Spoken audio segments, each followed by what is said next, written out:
मेरे प्यारे मित्रों, आप सभी का मंजू चंद क्लासेज यूट्यूब चैनल पर स्वागत है। और अभी हम पढ़ाई कर रहे थे जीव विज्ञान मैट्रिक परीक्षा के मद्देनज़र, जिसका एनसीईआरटी में चैप्टर नंबर 6 था। और उसके सब टॉपिक में 4 टॉपिक है: पोषण, श्वसन, परिवहन और उसके बाद है आपका उत्सर्जन। तो इसके पहले के 3 जो टॉपिक है, पोषण और उसके बाद श्वसन और परिवहन, उसका वीडियो अपलोड कर दिया गया है। और ये 6ठे नंबर जो एनसीईआरटी में बुक है जैव प्रक्रम, सब विषय का नाम है, उस जैव प्रक्रम का ये अंतिम टॉपिक है जो है उत्सर्जन। तो चलिए शुरू करते हैं। उत्सर्जन यानी एक्सक्रेटरी, यानी उत्सर्जन क्या होता है, यानी एक्सक्रेशन। देखिए, उपापचयी क्रियाओं के फलस्वरूप जीवों के शरीर में उत्पन्न अवशिष्ट पदार्थ का निष्कासन उत्सर्जन कहलाता है। क्या होता है उत्सर्जन? यानी आप ऐसे देखिए कि जैव प्रक्रम में क्या था, पोषण था, श्वसन था, परिवहन था, उसके बाद उत्सर्जन है। जैसे ही पोषण में कोई भी भोज्य पदार्थ हम लोगों ने उसको ग्रहण किया तो हमारे आमाशय में जा गया। वहाँ पे क्या हुआ, पोषण में हमने पोषण भोज्य पदार्थ ग्रहण कर लिया, उसके बाद वहाँ पाचन हुआ। पाचन होने के लिए कोशिकीय पाचन होने के बाद उसको ऊर्जा के रूप में बदलने के लिए कोशिकीय श्वसन होता है। इसलिए हमने पहले पढ़ा पोषण, उसके बाद जो भोज्य पदार्थ लिया, पचने के बाद उसका होता है कोशिकीय श्वसन, तो हमने श्वसन चैप्टर पढ़ा।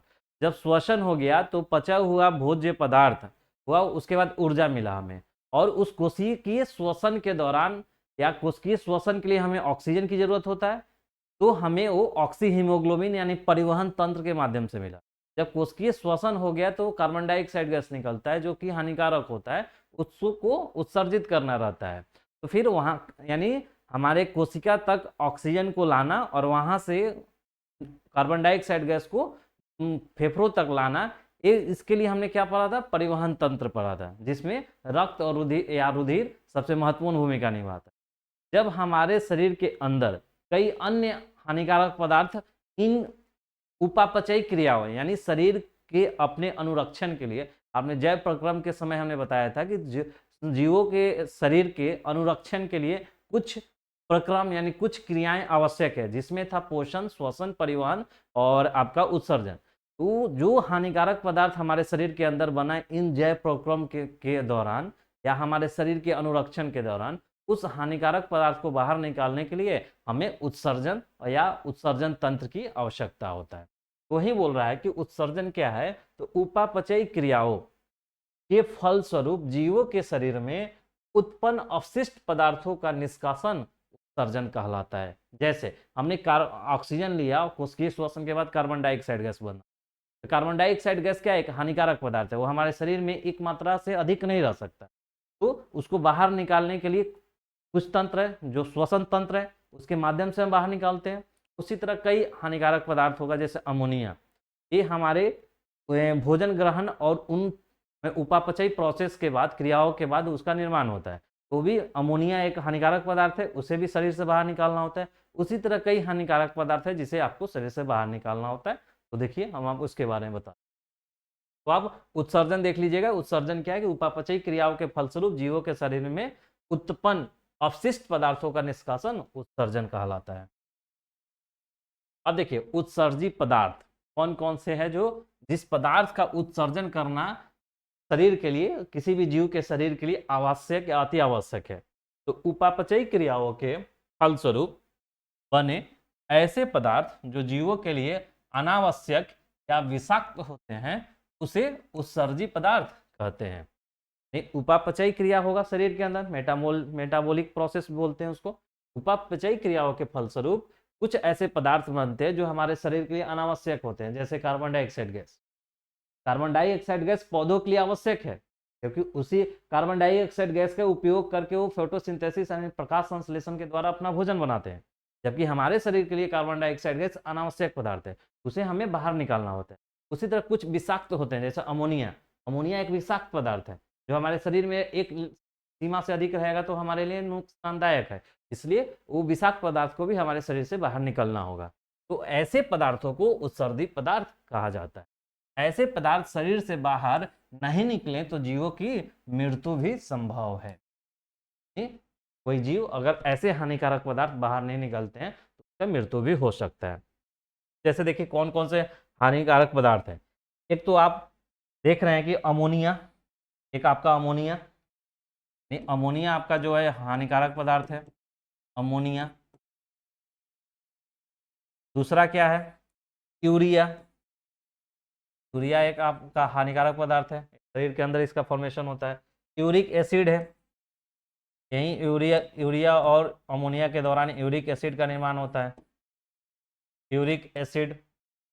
और कुछ नाइट्रोजन बेसेस होते हैं जो कुछ बर्ड में या कुछ अन्य जीव, जैसे ये आपका फिश मछली है, उसमें अमोनिया एसिड और नाइट्रोजन बेस कुछ ऐसे होते हैं जो हानिकारक होते हैं, यानी उनमें अमोनिया का कंपोनेंट होगा, यानी अमोनिया ग्रुप के होंगे।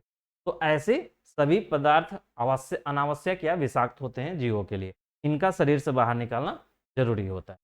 यही यही सब क्या हो गया, उत्सर्जित पदार्थ हो गया। प्लांट में कुछ अलग उत्सर्जित पदार्थ होगा और मनुष्य या जीव जंतु में कुछ अलग उत्सर्जित पदार्थ होगा। जब प्लांट के समय आएंगे तो प्लांट के लिए बता देंगे। प्रमुख उत्सर्जित पदार्थ, अब देखिए कौन कौन सा पदार्थ है जिनका उत्सर्जन हमारे शरीर से होना अति आवश्यक। पहला देखिए, कार्बनिक अणुओं के विखंडन से उत्पन्न कार्बन डाइऑक्साइड गैस, जो भी हमारे अंदर कोशिकीय श्वसन होता है, कोशिकीय श्वसन के बाद पश्चात कार्बन डाइऑक्साइड गैस का निर्माण होता है, वो हमारे लिए हानिकारक है, इसलिए पहला उत्सर्जित पदार्थ हो कार्बन डाइऑक्साइड गैस। दूसरा देखिए, प्रोटीन तथा अमीनो अम्ल के विखंडन से उत्पन्न नाइट्रोजनी पदार्थ। देखिए कार्बन डाइऑक्साइड गैस कहां से निकलता है, तो कार्बनिक अणुओं के विखंडन से, या आप बोल सकते हैं कोशिकीय श्वसन के पश्चात उत्पन्न कार्बन डाइऑक्साइड गैस। दूसरा प्रोटीन या अमीनो, प्रोटीन भी हम ग्रहण करते हैं, कुछ अमीनो अम्ल भी होता है, उसके विखंडन से क्या होता है, नाइट्रोजनी पदार्थ बनता है, जैसे अमोनिया, जैसे आपका अमोनिया, यूरिया या यूरिक एसिड या यूरिक अम्ल, ये सब आपका प्रोटीन या अमीनो अम्ल के विखंडन से होता है, इसलिए इसे नाइट्रोजनी पदार्थ बोलते हैं। तीसरा देखिए, जल संतुलन के फलस्वरूप उत्पन्न पसीना, पसीना भी एक आपका उत्सर्जित पदार्थ है, क्योंकि पसीना आपके शरीर से गंदगी को बाहर निकालता है, तो पसीना भी एक आपके लिए उत्सर्जित पदार्थ का काम करता है। चौथा है नाक द्वारा उत्पन्न बलगम, ये भी आपका उत्सर्जित पदार्थ है। एक सीमा से अधिक जब आपको खांसी या जुकाम होता है उस समय आपके बलगम निकलता है नाक से, तो भी उत्सर्जित पदार्थ होता है। 5, अपाज भोजन, कभी आप जरूरत से ज्यादा भोज्य पदार्थ का ग्रहण कर लेते हैं, खाना खा लेते हैं, तो देखते हैं उस समय भी आपको वोमिटिंग होता है, ओपी अपाज पदार्थ होता है, यानी पचता नहीं है, तो आपको शरीर से बाहर निकालना होगा, नहीं तो आपका शरीर उसको ग्रहित नहीं कर सकता है, तो आप वोमिटिंग के माध्यम से उसको बाहर निकालते हैं, तो अपाच भोजन भी आपका उत्सर्जित पदार्थ में आएगा। उसी तरह पौधों में बने टैनिन, रेजिन या गोंद आदि भी आपका उत्सर्जित पदार्थ होता है, ये पौधे के लिए है, ये विशेषकर पौधों में होता है टैनिन, रेजिन या गोंद। आप देखे होंगे कई पौधों के पत्तियों को तोड़ने पे उजला उजला दूध जैसा निकलता है, तो वो दूध जैसा दूध नहीं होता है, बल्कि वो हानिकारक पदार्थ होता है उस पौधे का, जो उस माध्यम से निकल जाता है। आप जब पौधे वाले समय आएंगे तो आपको उसका फिगर भी दिखाएंगे। ये आपका उत्सर्जित पदार्थ है, जो मुख्य उत्सर्जित पदार्थ जिनको बाहर शरीर से निकाला जाता है। अब देखिए कुछ नोट है कि अमोनिया उत्सर्जन, देखिए अमोनिया उत्सर्जन यानी आपको अभी बताया अमोनिया कुछ पदार्थ होता है, अमोनिया का उत्सर्जन होता है। अमोनिया उत्सर्जन किन किन में होता है, मछलियों में और उभयचर में अमोनिया का उत्सर्जन होता है। यूरिया का उत्सर्जन किस में होता है, मनुष्य में, मेढक में और स्तनधारी में, यानी सभी स्तनधारी और मनुष्य में यूरिया का उत्सर्जन होता है। यूरिक अम्ल का उत्सर्जन किस में होता है, पक्षी में, सरीसृप में या कीट में, यानी जो भी बर्ड्स होंगे, सरीसृप होंगे यानी कीट है, उसमें यूरिक अम्ल का उत्सर्जन होता है। यूरिया अमोनिया की अपेक्षा अधिक जटिल परंतु कम विषैला पदार्थ है। यूरिया जो है अमोनिया की अपेक्षा अधिक, यानी यूरिया जो है अधिक विषैला है परंतु कम, अधिक जटिल है परंतु कम विषैला है। यानी जो यूरिया जो मनुष्य में आपका हानिकारक पदार्थ है या उत्सर्जित पदार्थ है, वो कम विषैला होता है, अधिक जटिल होता है लेकिन कम विषैला होता है।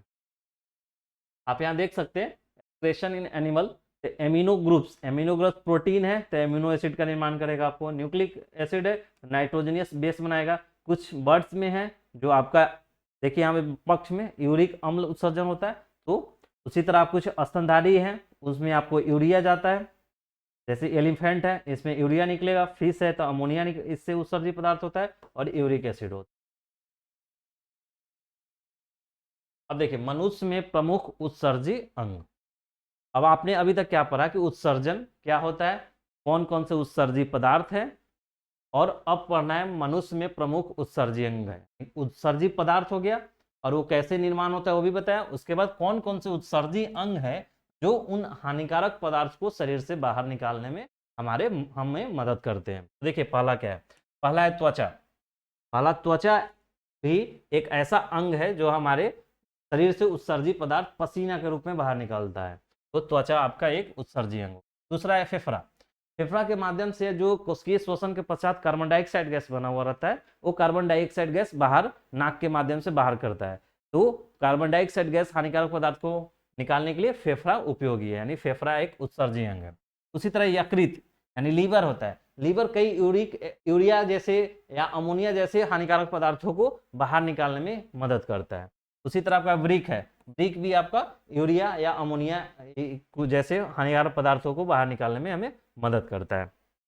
तो देखिए स्किन है, लीवर है, आपका लंग्स यानी फेफड़ा, किडनी यानी वृक्क, और रेक्टम यानी यहाँ से भी आपका जो उत्सर्जी पदार्थ होता है यानी हानिकारक पदार्थ होता है मल के रूप में आपके शरीर से बाहर होता है। तो ये आपका जो ऑर्गन है यानी अंग है, ये आपके उत्सर्जी अंग है। तो कितने, 4 अंग है, एक आप यहाँ 5 भी लिख सकते हैं जो रेक्टम के बारे में, या इसको मल द्वार भी बोला जाता है।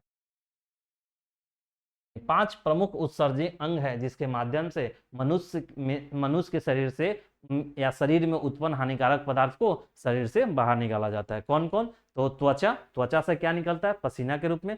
फेफड़ा कार्बन डाइऑक्साइड गैस। यकृत और वृक्क हमें अमोनिया और यूरिक एसिड जैसे हानिकारक पदार्थों को बाहर निकालने में मदद करता है। और रेक्टम जो अपच भोजन होता है लास्ट में मल द्वारा बाहर निकलता है। अब देखिए त्वचा एक एक करके सबके बारे में पढ़ते हैं डिटेल से, क्योंकि ये सब्जेक्टिव क्वेश्चन है पूछेगा तो आपको डिटेल से लिखना पड़ेगा सभी के बारे में। तो देखिए त्वचा, त्वचा में पाई जाने वाली श्वेत ग्रंथियां पसीने का स्रावन करती है।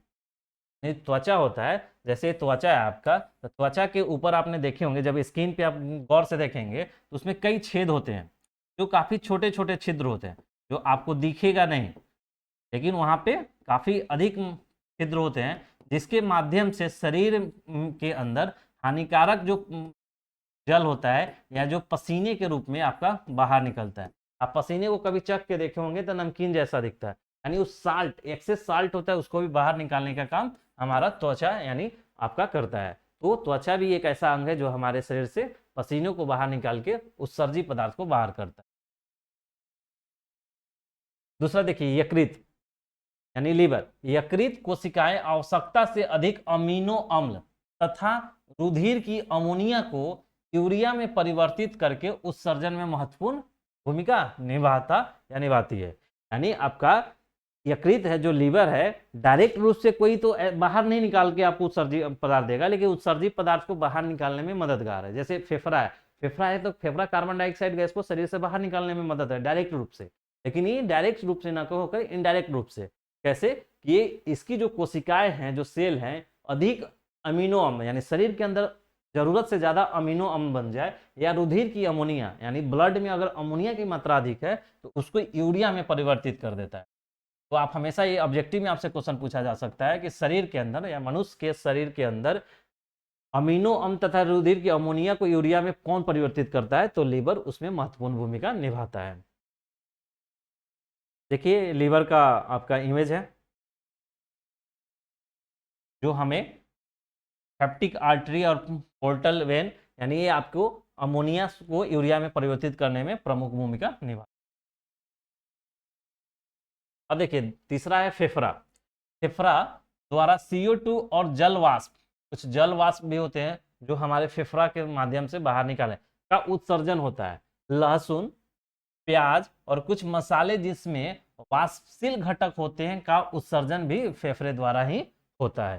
यानी फेफड़े द्वारा मुख्यतः कार्बन डाइऑक्साइड गैस होता है, उसके साथ साथ कुछ जल वाष्प या कुछ मसाले जैसे लहसुन, प्याज और कुछ प्रमुख मसाले जिनके वाष्पशील घटक हों, उनको भी फेफड़ा बाहर निकालने में आपको मदद करता है। तो देखिए फेफड़ा आपको श्वसन तंत्र के श्वसन वाले चैप्टर में डिटेल से बताया गया था, यहाँ भी कुछ आपको फिगर के साथ बताया गया है। ये आपको मदद करता है। ट्रैकिया होता है, ये दो भाग में बटा हुआ रहता है, जो हमें आपको CO2 जलवाष्प और कुछ मसाले, लहसुन, प्याज जैसे वाष्पिल घटक वाले उत्सर्जी पदार्थों को बाहर निकालने में मदद करता है। अब देखिए, ब्रिक यानी किडनी जिसको बोलते हैं, मनुष्य में ब्रिक मुख्य उत्सर्जी अंग है। अगर उत्सर्जी अंग बोले तो मुख्य उत्सर्जी अंग ब्रिक माना जाता है। अगर आपको ऑब्जेक्टिव क्वेश्चन में ऑप्शन दिया रहे मानव शरीर के मुख्य उत्सर्जी अंग कौन कौन कौन है, ब्रिक दिया रहे, आपका फेफड़ा दिया रहे, यकृत दिया रहे, त्वचा दिया रहे, तो आप मारेंगे ब्रिक। मुख्य इसी को मान, सभी हैं वो, लेकिन उनमें से भी मुख्य माना जाए तो इसी ब्रिक यानी किडनी को मुख्य माना जाता है। यह ठोस गहरे भूरे लाल रंग का होता है। देखिए, ठोस होता है, गहरे होता है, भूरे लाल रंग का होता है, तथा इसका आकार सेम के बीज यानी बीन शेप के समान होता है। अगर कभी आपको ऑब्जेक्टिव में क्वेश्चन पूछ दे कि ब्रिक का आकार कैसा होता है, तो सेम के बीज के समान यानी बीन शेप का होता है। देखिए आप, ये देखिए यहाँ पे देखिए, ये तो ये आपका ब्रिक है, ये ब्रिक है। इसका काट भाग देखिए आपको एक डिफरेंट एंगल से। देखिए ब्रिक का कैसा दिख रहा है, एक सीम के आकार का दिख रहा है। वही बोल रहा है कि सीम के आकार का, सेम के आकार का होता है। यह 10 सेंटीमीटर लंबा, 10 सेंटीमीटर लंबा, 5 से 6 सेंटीमीटर चौड़ा तथा 2.5 से 4 सेंटीमीटर मोटा होता है। यानी इसका माप दिया हुआ है कि ये लंबाई में 10 सेंटीमीटर होगा, चौड़ाई में आपका 5 से 6 सेंटीमीटर होगा, और मोटाई में 2.5 से 4 सेंटीमीटर। इसका वजन, तो ये आपको माप ज्यादा जरूरी नहीं है याद रखना, लेकिन ये आप याद रखेंगे कि 140 ग्राम का किडनी होता है। इसका वजन जो होता है 140 ग्राम होता है। ठीक, कभी आपको ऑब्जेक्टिव में पूछ दे तो 140 ग्राम ऑन एवरेज देगा। जैसे आपको देगा 100 ग्राम, 200 ग्राम, 150 ग्राम और 500 ग्राम दे देगा। तो देखिए सबसे करीब कौन है, 150 ग्राम। 140 होता है, 150 है, तो ठीक है करीब है, तो इसको आप आंसर 150 को करेंगे तो 140 ग्राम के आसपास में लगभग में होता है।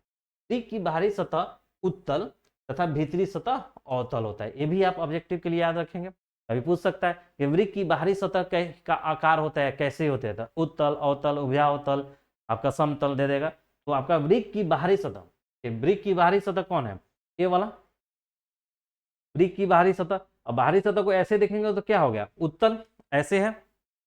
अगर आप ऐसे देख रहे हैं तो क्या होगा, उत्तल। ऐसे रहता है तो अवतल, ऐसे रहता है तो उत्तल। तो देखिए बाहरी सतह को देखने में क्या हो रहा है, ऐसे इधर से देखना है तो अवतल, उत्तल। जबकि भीतरी सतह अवतल होता है, जबकि भीतरी सतह ऐसे है तो देखिए ऐसे है, ऐसे है तो ऐसे, ऐसे भीतरी सतह क्या होगा, ऐसे आपको अवतल। यानी भीतरी सतह के लिए देखने के लिए हम ऐसे देखेंगे तो आपके लिए अवतल होता है। ठीक, तो आप ये याद रखेंगे। उसके बाद इस डायग्राम को भी थोड़ा ध्यान रखेंगे। कभी कभी आप ऐसे अगर डायग्राम पर देखें, इसमें ये हाथ बनाने की जरूरत नहीं है, ये बनाने की जरूरत नहीं, सिर्फ आपको इतना बना देते हैं तभी आपका काम चल जाता है कि ये ब्रिक है। और ब्रिक को, ठीक है, इसमें मुख्य देखना है आपको कि क्या क्या होता है। तो देखिए ये धमनी होता है और ये सीरा होता है। तो आप क्या जाने थे कि धमनी होता है जिससे शुद्ध रक्त जाता है, ठीक है, और सीरा होता है जिससे अशुद्ध रक्त बहता है। ठीक, उसमें भी एक एक अपवाद होता था। तो देखिए देखिए इसमें जैसे धमनी से आपका ब्लड आ रहा है, आ रहा है इसमें किडनी में, और किडनी में जा रहा है। इसी तरह इसमें आया, शुद्ध हुआ, शुद्ध होके बाद निकल रहा है ऐसे। ये आपका ब्रिक हुआ, ब्रिक देखिए ये दोनों ब्रिक हो गया, ये वाला। उसके बाद मूत्र वाहिनी हुआ, ये वाला यहाँ से अगर ब्रिक बना तो यहाँ मूत्र वाहिनी हो गया। ये जो आपका ब्लडर दिख रहा है वो मूत्राशय होता है, और ये मूत्राशय के बाद वाला पार्ट को मूत्रभाग। देखिए अब कुछ और नोट पॉइंट है उसको देख लीजिए। ब्रिक के बाहरी भाग को कॉर्टेक्स कहते हैं। जो आपका ब्रिक था ऐसे, ऐसे था, कुछ ब्रिक आपका ऐसे था, पिन शेप का,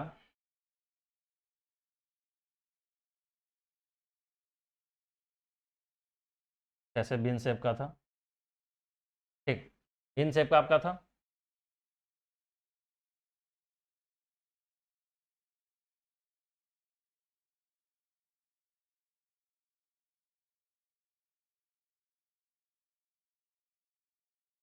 जब वही बोल रहा है कि वृक्क के बाहरी भाग यानी बाहरी भाग को कॉर्टेक्स और भीतरी भाग को क्या बोलते हैं, मेडुला बोलते हैं।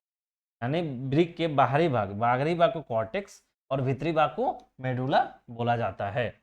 देखिए इसके बाहरी भाग को कॉर्टेक्स और भीतरी भाग को मेडुला। प्रत्येक वृक्क में, तो आप याद रखिएगा, ये ऑब्जेक्टिव में आपसे पूछ सकता है कि वृक्क, देखिए तो वृक्क में क्या क्या याद रखना है आपको। एक तो उसका वेट याद रखना है, ये 140 ग्राम का होता है। 140 ग्राम के अलावा आपको क्या याद रखना है, ये सेम के आकार का, सेम के बीच के आकार के तरह होता है।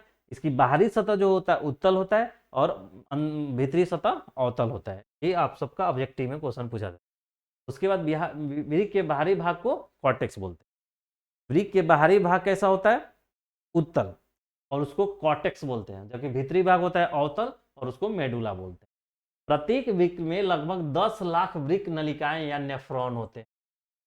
यानी प्रत्येक वृक्क में यानी एक किडनी में लगभग 10 लाख वृक्क नलिकाएं या नेफ्रॉन होते हैं। नहीं, आपने क्या देखा कि वृक्क जो होता है उसकी संरचनात्मक इकाई कौन है, नेफ्रॉन है।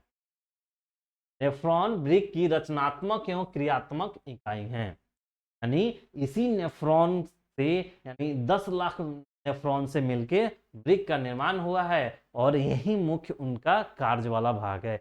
नेफ्रॉन ही वृक्क में कार्य करता है, इसलिए बोला रचनात्मक, यानी इन्हीं से उनका रचना हुआ है वृक्क का, और क्रियात्मक यानी नेफ्रॉन ही वृक्क का कार्य करने वाला भाग भी है। इसलिए रचनात्मक यानी रचना हुआ है और क्रियात्मक यानी वही कार्य करता है। नेफ्रॉन वृक्क की रचनात्मक एवं क्रियात्मक इकाई है। वृक्क से प्रति मिनट औसतन 125 मिलीलीटर अर्थात दिन भर में 180 लीटर रक्त साफ होता है।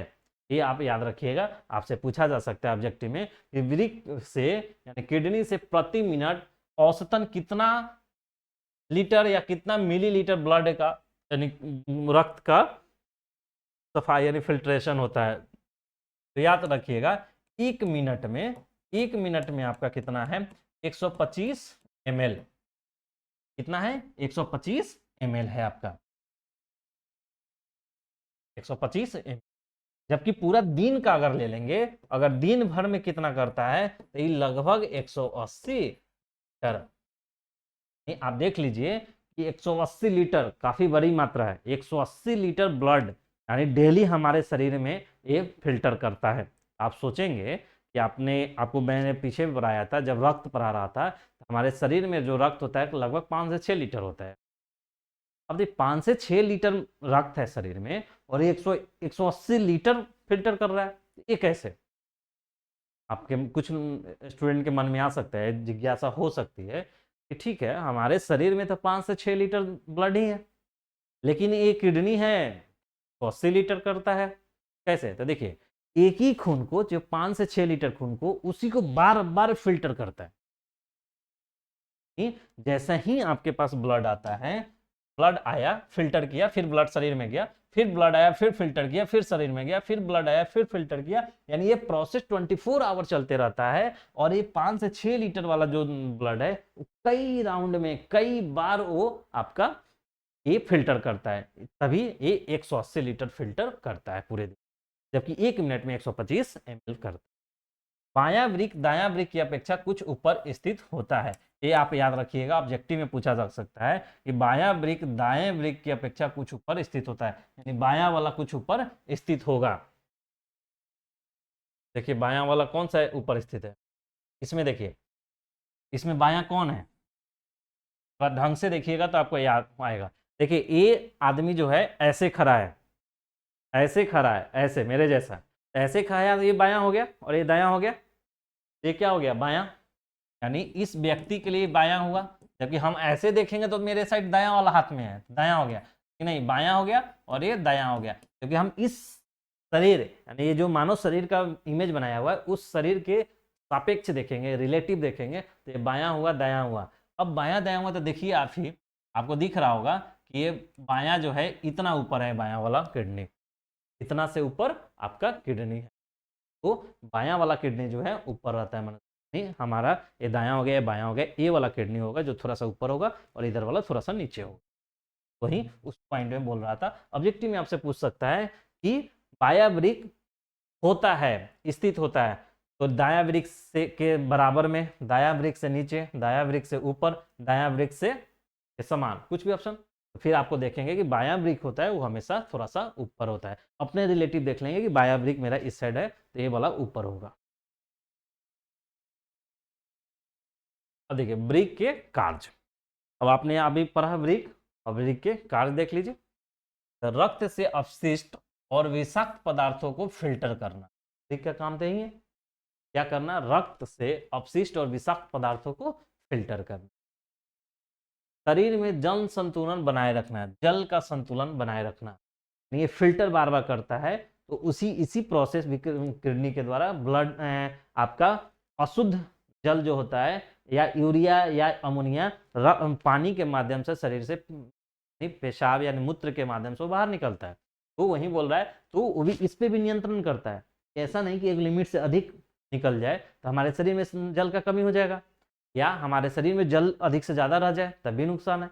इसका जल का संतुलन बनाता है, हमारे शरीर को जितना जल की आवश्यकता है उतना जल शरीर के अंदर रहने देता है, और बाकी के बाद बाहर आपका अशुद्ध जल के रूप में बाहर निकाल देता है, जो आप मूत्र के रूप में बाहर निकाल। अम्ल क्षार की मात्रा मान का संतुलन रखता है। जैसे आपको बताए थे जब रक्त पर आ रहे थे, तो रक्त का पीएच मान कितना होता है, 7.4। 7.4 जो होता है रक्त का पीएच मान, इसको रक्त का पीएच मान को बनाए रखने के लिए आपका अम्ल क्षार की मात्रा को भी बना के रखना होगा शरीर के अंदर। तो हमारा किडनी उसमें भी रोल या भूमिका निभाता है। रक्त से खनिजों को विनियमित और फिल्टर, रक्त से अन्य हानिकारक खनिज को भी ये फिल्टर करके बाहर करता है। वृक्क का कार्य क्या है कि आपके ब्लड को फिल्टर करना और ब्लड से हानिकारक पदार्थ को बाहर कर देना, यानी और जो जरूरत ब्लड है उसको फिर सर्कुलेट कर देना। वृक्क का मुख्य काम है रक्त को फिल्टर करना। अब देखिए मनुष्य का उत्सर्जी तंत्र, तो आपने पढ़ा उत्सर्जी अंग, मनुष्य का उत्सर्जित तंत्र में क्या कौन आता है। तो देखिए मानव उत्सर्जित तंत्र में निम्नलिखित अंग आते हैं, मानव उत्सर्जन तंत्र में निम्नलिखित अंग आते हैं। उसमें कौन है, वृक्क, मूत्रवाहिनी, मूत्राशय और मूत्रवाहिनी। अगर आप देखेंगे कि अभी आपने क्या देखा,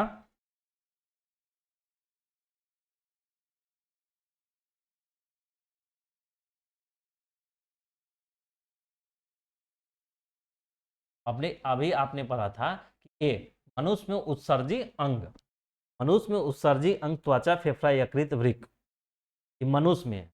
लेकिन इनमें से प्रमुख कौन है, वृक्क। इनमें से कौन है प्रमुख, वृक्क। चारों पांचों में दे दे तो प्रमुख कौन है, वृक्क। और वृक्क में, अब वृक्क में देखेंगे जो मुख्य उत्सर्जी तंत्र होता है, तो उसमें देखेंगे अब वो हमारे शरीर में कैसे वर्क करता है। तो वही बोल रहा है कि मनुष्य का आपको उत्सर्जी अंग में कौन कौन आते हैं, तो वृक्क। वहां क्या था कि मनुष्य में उत्सर्जी अंग कौन कौन से थे, त्वचा है, आपका लीवर है, यकृत है, आपका ये फेफड़ा है, और वृक्क भी है, और रेक्टम भी है। तो वृक्क है और इसी को मुख्य उत्सर्जी अंग मानते हैं, इसलिए इसी के बारे में आपको यहाँ बताया गया कि वृक्क होता है मूत्रवाहिनी या मूत्र नलिका, यूरेटस बोलते हैं, इसको किडनी बोलते हैं, मूत्राशय यानी यूरिनरी ब्लैडर बोलते हैं, और आपका मूत्रमार्ग या यूरेथ्रा बोलते हैं। ठीक, आप यहाँ पे फोटो में देख लीजिए, फोटो में देखिए क्या है कि ये आपका दो वृक्क है, ये आपका एक वृक्क है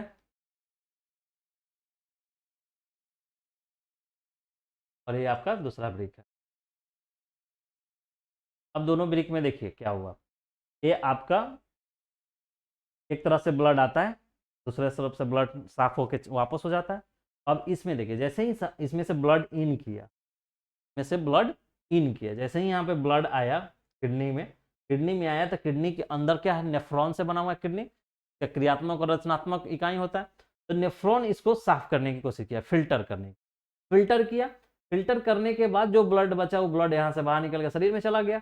जबकि जो फिल्टर के बाद जो हानिकारक पदार्थ है लिक्विड फॉर्म में, वो क्या हुआ, आपका किडनी साफ करके आपको इस यूरेटर यानी मूत्रवाहिनी, जो मूत्रवाहिनी है मूत्र के रूप में वो बाहर करने की प्रोसेस करे।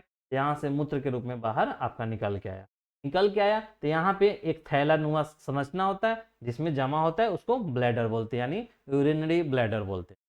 तो वृक्क में आया ब्लड, ब्लड यहाँ पे साफ हुआ, साफ होके जो साफ ब्लड हुआ हमारे शरीर में चला गया, और जो हानिकारक पदार्थ रहे वो आपका यहाँ पे आपके मूत्र वाहिनी के मदद से मूत्राशय में आके जमा हो गया। अब मूत्राशय में आके जमा रहेगा, जब वो एक्सेस होगा, इसकी सीमा से अधिक हो जाएगा, सहन क्षमता से अधिक, तो हमें यूरेथ्रा यानी मूत्र मार्ग द्वारा उसे बाहर समय निकाल दिया जाए। ठीक है।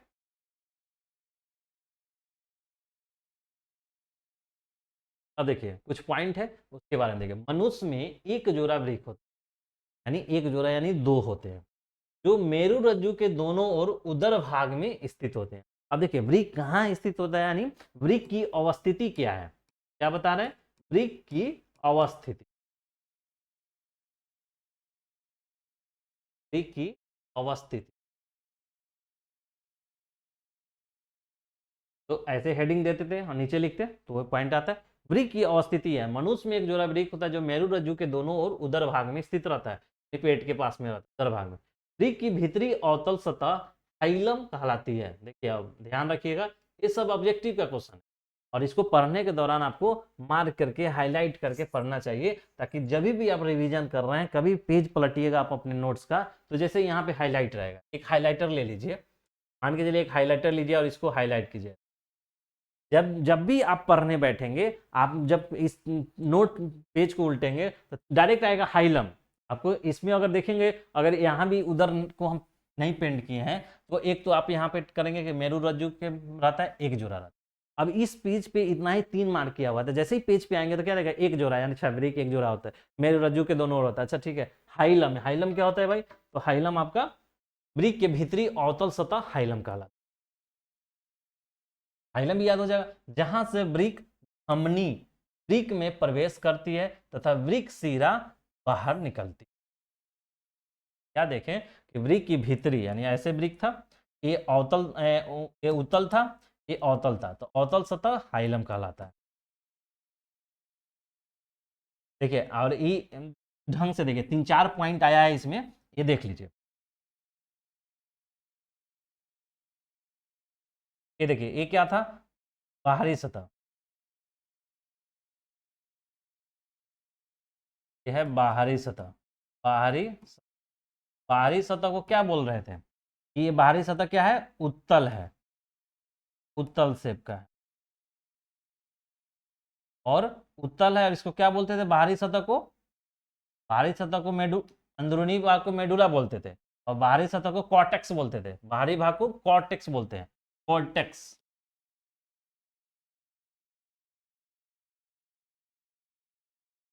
बाहरी भाग को कॉर्टेक्स बोलते, ठीक। अंदरूनी भाग यानी अंदरूनी भाग,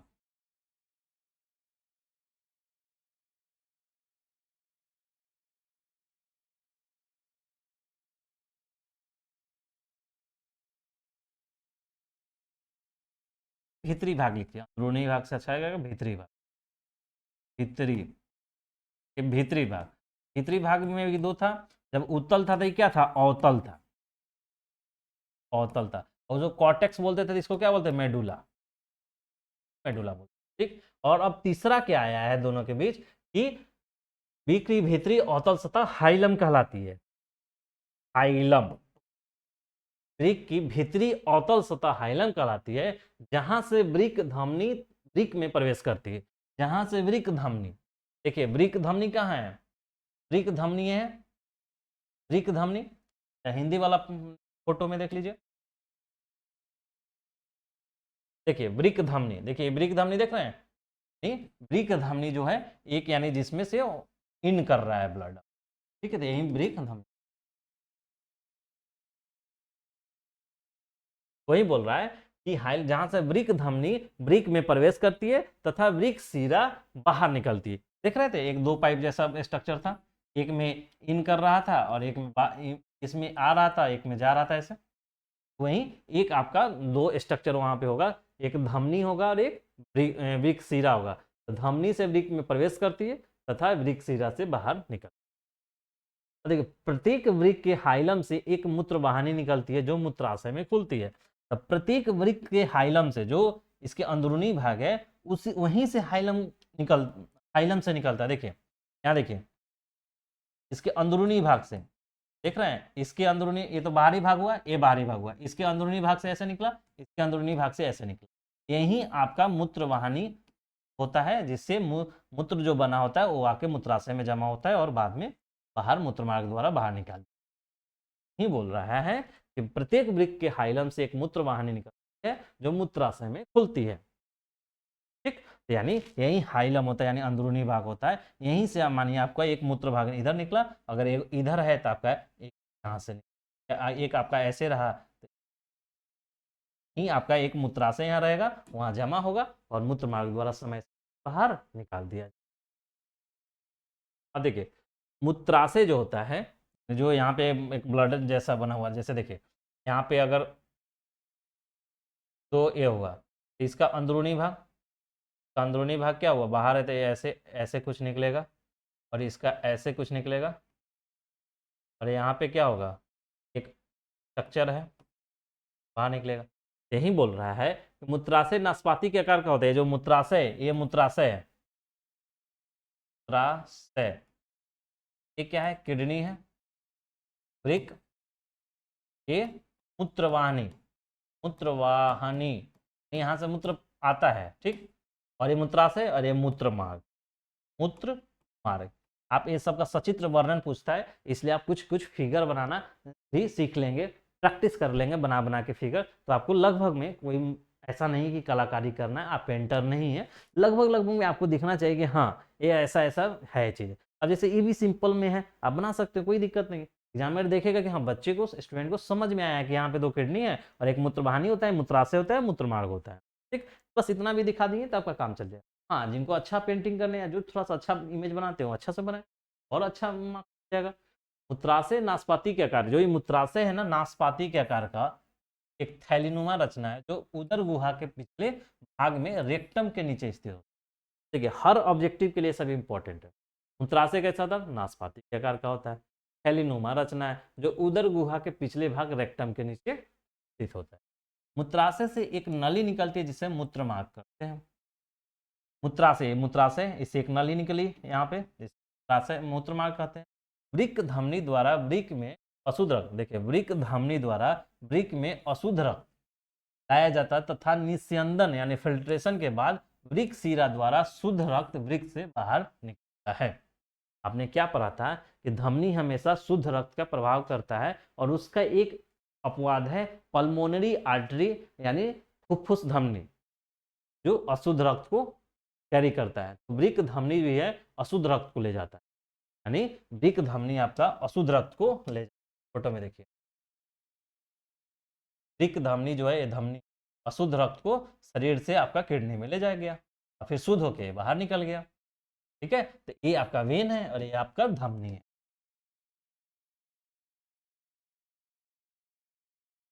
ठीक, तो आप याद रखेंगे कि वृक्क से अशुद्ध रक्त कैसे आता है, वृक्क में कैसे आता है, तो वृक्क धमनी से आता है। कि आप हमेशा थोड़ा सा कंफ्यूजन नहीं कीजिएगा, धमनी से हमेशा शुद्ध रक्त दौड़ता है, जबकि उसका अपवाद है फुफ्फुस ध्वनि।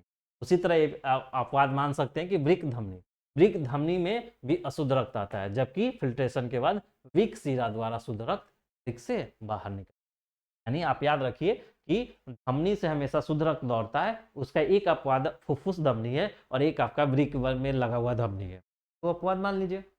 याद करने का थोड़ा सा ट्रिक करना चाहिए कि कहाँ कहाँ अपवाद है। एक अपवाद देखिए, धमनी से हमेशा शुद्ध रक्त दौड़ेगा और वेन यानी सीरा से हमें अशुद्ध रक्त। धमनी में दो अपवाद मान लीजिए। अब इसके पहले परिवहन तंत्र में हमने एक अपवाद बताया था, कौन सा, तो फुफ्फुस धमनी, जो आपका अशुद्ध रक्त दौड़ाता है। फिर आप याद रखिए कि वृक्क धमनी भी है दूसरा, जहां से अशुद्ध रक्त जाता है। ठीक है,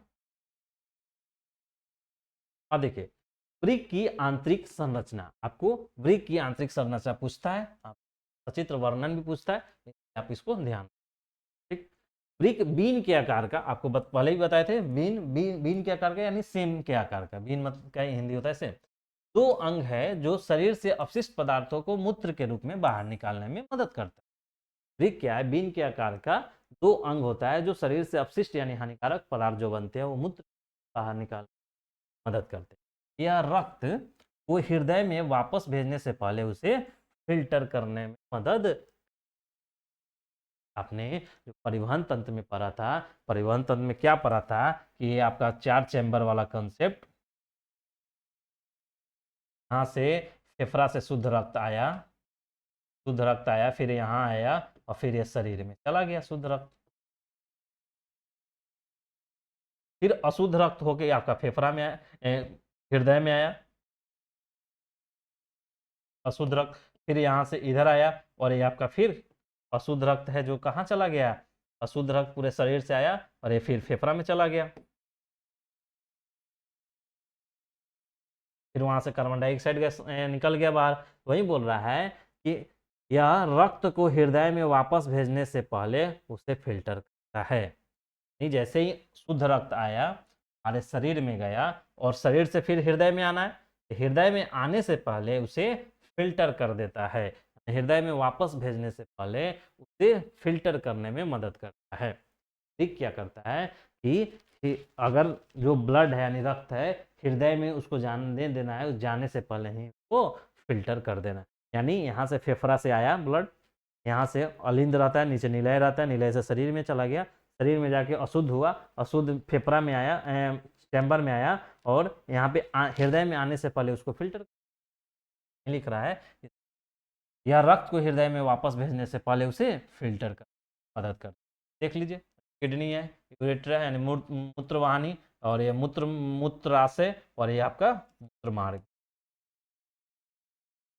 देखिए, प्रत्येक वृक्क के अंदर 2 भाग दिखाई देते हैं, बाहरी भाग को कॉर्टेक्स बोलते हैं, भीतरी भाग को मेडुला बोलते हैं। ये सब पहले भी बता दिया गया, लेकिन थोड़ा आपके आंतरिक स्ट्रक्चर यानी संरचना बता रहे हैं हम, वृक्क की आंतरिक संरचना। तो आंतरिक संरचना का पार्ट, देखिए आंतरिक संरचना का क्या मतलब, यानी वृक्क के अंदर के चीजें, वृक्क के अंदर क्या है, 2 भाग होता है, बाहरी भाग को कॉर्टेक्स बोलते हैं, भीतरी भाग को मेडुला बोलते हैं हम। कॉर्टेक्स थोड़ी थोड़ी दूरी पर मेडुला में धंस कर, धंसा हुआ है, घसने धंस कर कगारे बनाती है, जिसे बटनी के वृक्कीय स्तंभ कहते हैं। कगारों के मध्य मेडुला त्रिकोणीय उभार बनाता है, जिसे वृक्क पिरामिड्स हैं। कॉर्टेक्स जो है यानी बाहरी भाग जो है थोड़ी थोड़ी दूरी पे मेडुला में धंसकर कगारे बनाता है, जिसे बॉटनी के वृक्कीय स्तंभ कहते हैं। कभी कभी ये आपको पूछ देगा बॉटनी के वृक्कीय स्तंभ क्या होता है, तो कॉर्टेक्स थोड़ी थोड़ी दूरी में मेडुला में धंसकर कगारे जो बनाती है उसी को हम बॉटनी के आपका वृक्कीय स्तंभ कहते हैं। ठीक, ये आप अंदरूनी स्ट्रक्चर देखिए वृक्क का, ये जो कॉर्टेक्स आपको दिखाया गया है, कॉर्टेक्स है बाहरी भाग, ये मेडुला है आंतरिक भाग, रीनल आर्टरी है यानी वृक्क धमनी है, क्या है वृक्क धमनी है, वृक्क धमनी है, आपका रेनल वेन है, वृक्क सीरा है, सीरा है। आपको क्या बताए थे कि धमनी से हमेशा शुद्ध रक्त जाता है, और यहाँ पे आपका अपवाद है, वृक्क धमनी से हमेशा अशुद्ध रक्त आएगा, किडनी में आएगा और यहाँ से शुद्ध होकर वृक्क सीरा से आपको बाहर निकलता है। नेफ्रॉन और यूरेट्रा, देखिए जो स्ट्रक्चर होता है नेफ्रॉन से बना हुआ रहता है सारा, कॉर्टेक्स मेडुला, क्रियात्मक और रचनात्मक इकाई क्या है, नेफ्रॉन है, और ये आपका यूरेटर यानी यही आपका इसे मूत्र बाहर निकलता है। ठीक है, आप इसको ध्यान, इस फिगर को भी थोड़ा ध्यान रखेंगे, आप ऐसे भी फिगर को बताते हैं, ये अच्छा फिगर बनाया गया है, आप ही के बीच के किसी स्टूडेंट द्वारा ये बनाया गया, किसी स्टूडेंट द्वारा बना के मुझे भेजा गया, तो उसी को आप ऐसे भी फिगर बना। प्रत्येक वृक्क में सूक्ष्म लंबी कुंडलित नलिकाएं पाई जाती है, जिसे नेफ्रॉन कहते हैं। यह वृक्क की रचनात्मक और क्रियात्मक इकाई होती है। प्रत्येक नेफ्रॉन का आरंभ प्याले जैसी रचना से होती है, जिसे बोमेन संपुट कहते हैं। यह ग्लोमेरुलस नामक रक्त कोशिकाओं के एक जाल को घेरे रहता है। इन दोनों को सम्मिलित रूप से मेलपिगियन कोष कहते हैं। तो देखिए ये सब कब लिखना होगा, जब आपको सब्जेक्टिव क्वेश्चन में पूछा जाए कि आप वृक्क की आंतरिक संरचना का वर्णन करें। जब आपको पूछे कि वृक्क क्या है या वृक्क के क्या कार्य हैं और उनके आंतरिक संरचना का वर्णन, सचित्र वर्णन करें, तो आपको एक तो चित्र बनाना होगा और ये आपको लिखना होगा वृक्क क्या है। उसके बाद आपको ये भी लिखना होगा कि वृक्क के बाहरी भाग को क्या बोलते हैं, अंदरूनी भाग को क्या बोलते हैं, धस के बटनी के वृक्कीय, आपको ये सब टर्मिनोलॉजी है। आपको ये देखिए इसमें क्या आपके आंसर में आना चाहिए, ये आना चाहिए, मेडुला आना चाहिए, ये सब आपके आंसर में आना चाहिए। सब आपके आंसर में आएगा तो आपके आंसर प्रामाणिकता होगा, और प्रामाणिकता होगा तो आपको मार्क्स अधिक मिलेंगे। ये आपको आना चाहिए। देखिए उसके बाद क्या आना चाहिए कि आप ये आपका नेफ्रॉन का जिक्र होना चाहिए जरूर, और उसके बारे में होना चाहिए। उसके बाद ये बोमेन संपुट जरूर आना चाहिए, और पैल्मिगियन कोष जरूर आपको आना चाहिए। तो ये सब आपके लिए इंपॉर्टेंट होगा आपके आंसर में जब भी आंतरिक संरचना हो। अब देखिए नेफ्रॉन से जुड़ा समीपस्थ और दूरस्थ कुंडित भाग होता है जो क्रमशः अवरोही चाप तथा अधिरोही चाप बनाता है। इस दोनों चापों के बीच के भाग को हेनले का चाप बोलते हैं। आपको कभी कभी पूछ दे कि हेनले का चाप क्या होता है, तो आपका ये हेनले का चाप, ऐसे ही आपको एग्जाम्पल देके बताना होगा का चाप क्या होता है। देखिए हेनले अधिरोही चाप संग्राहक नलिका में खुलती है जो अंत में मूत्राशयनी में देखिए ज्यादा ये सब की जरूरत नहीं है, लेकिन आपको मेडुला, कॉर्टेक्स, आपको नेफ्रॉन, ये सब के बारे में आपको आंतरिक संरचना। अब देखिए नेफ्रॉन की रचना तथा क्रिया वृक्क द्वारा मूत्र निर्माण, दो तीन टॉपिक है। देखिए क्या है इसमें, नेफ्रॉन क्या है, वृक्क की आपसे दो सब्जेक्टिव में क्वेश्चन पूछे जा सकते हैं। एक तो वृक्क की आंतरिक संरचना बताइए। जब आपसे वृक्क की आंतरिक संरचना पूछा जाए तो आपको वृक्क के बारे में बताना है, नेफ्रॉन के बारे में थोड़ा सा कम, तो उसी में बता देना है। लेकिन एक क्वेश्चन आपको अलग से पूछा जा सकता है कि नेफ्रॉन की रचना, नेफ्रॉन का सचित्र वर्णन करें, नेफ्रॉन के कार्यों का सचित्र वर्णन करें। तो आपको नेफ्रॉन का चित्र बनाना होगा और उसके कार्यों का वर्णन करें। ठीक, देखिए मूत्र निर्माण की क्रिया 3 चरणों में पूर्ण होती है। मूत्र निर्माण की प्रक्रिया क्या है, 3 चरणों में। एक क्या है ग्लोमेरुलर फिल्ट्रेशन, दूसरा क्या है ट्यूबुलर पुनर्वेशन, और तीसरा है ट्यूबुलर श्रवण सेक्रेशन। ठीक है, अभी देखिए स्ट्रक्चर ऑफ नेफ्रॉन, नेफ्रॉन का स्ट्रक्चर ऐसे होता है। आपको थोड़ा सा कुंडलित भाग इसका दिखाना होगा, और इसमें कौन होता है, जैसे glomerulus, Brownian capsule, tubular part of nephron, collecting duct, capillaries, branch of renal vein और branch of renal artery. Artery यानी धमनी, वेन मतलब नस सिरा। ये आपका, आपको बुक में भी नेफ्रॉन का स्ट्रक्चर दिया गया होगा, उससे आप उसको फोटो बनाने की कोशिश करेंगे, उसके बाद ये सब को लिखना। तो देखिए ई वाले फिगर को आप बना दीजिए, काफ़ी आसान और इजी फिगर है। ये आपको नेफ्रॉन का पूछे कि नेफ्रॉन का सचित्र कार्यों का सचित्र वर्णन। तो देखिए धमनियाँ है, धमनी का ग्लैमेरुलस, वोमेन संपुट। अब देखिए अभी इस चीज़ को थोड़ा सा ढंग से समझ लीजिए, तब मैं आपको फोटो।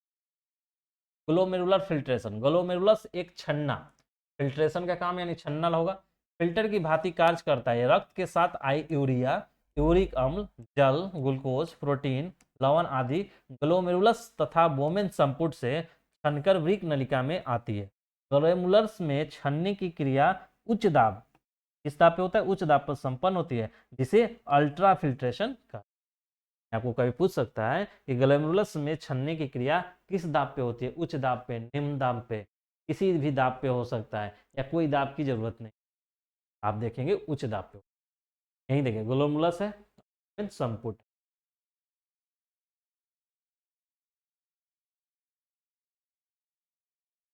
ट्यूबुलर पुनर्वेशन, तो वृक्क नलिकाओं से गुजरने के दौरान कोशिकाएं आवश्यक पदार्थों को शोषित करती है तथा अनावश्यक एवं दूषित पदार्थों का उत्सर्जन हो जाता है यानी कर देती है। इस अवस्था में बचे ग्लूकोज तथा जल का अवशोषण होता है। यानी ट्यूबुलर पुनर्वेशन जो होता है, इसमें क्या होता है कि जो आपकी शरीर की जरूरत वाले पदार्थ कोशिकाओं द्वारा अवशोषित कर लिए जाते हैं, जबकि अनावश्यक या दूषित पदार्थों को बाहर कर दिया। इस दौरान ही ग्लूकोज तथा जल का अवशोषण, जल जो हमारे शरीर में रहेगा अवशोषण जल शरीर के लिए आवश्यक। अब देखिए ट्यूबुलर श्रवण, नलिकाओं की कोशिका में से कुछ उत्सर्जित पदार्थ स्रावित होकर मूत्र में मिलते हैं, जिसे ब्लैडर मूत्र कहते हैं। यह मूत्र मूत्र नलिका से होकर गुजरता है तथा मूत्राशय में जमा रहता है। समय समय पर मूत्र मार्ग द्वारा इसे शरीर से बाहर निकाल दिया जाता है। ठीक है, तो आप ये नेफ्रॉन और नेफ्रॉन की संरचना और मूत्र बनने की प्रक्रिया को आपने देखा। इस प्रकार से आपका बनता है जो समय से बाहर निकला। देखिए मूत्र एवं इसकी बनावट, इससे ऑब्जेक्टिव क्वेश्चन पूछ लिए जाते हैं।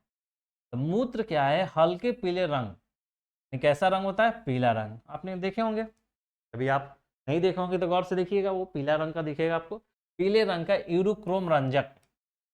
देखिए कहीं भी कोई भी कलर है, कोई ना कोई कलर होने का कारण होगा। जैसे ब्लड में कलर किसके कारण था? हीमोग्लोबिन के कारण, वो पिगमेंट था। उसी तरह पीला रंग अगर मूत्र का है तो क्या है? यूरोक्रोम रंजक होता है।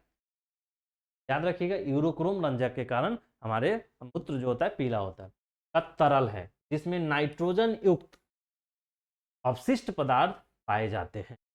मूत्र क्या है? तो मूत्र एक पीले रंग का तरल है जिसमें नाइट्रोजन युक्त अवशिष्ट पदार्थ पाए जाते हैं। यूरोक्रोम रंजक का निर्माण मृत लाल रधानियों के ग्लोबिन के विघटन से होता है।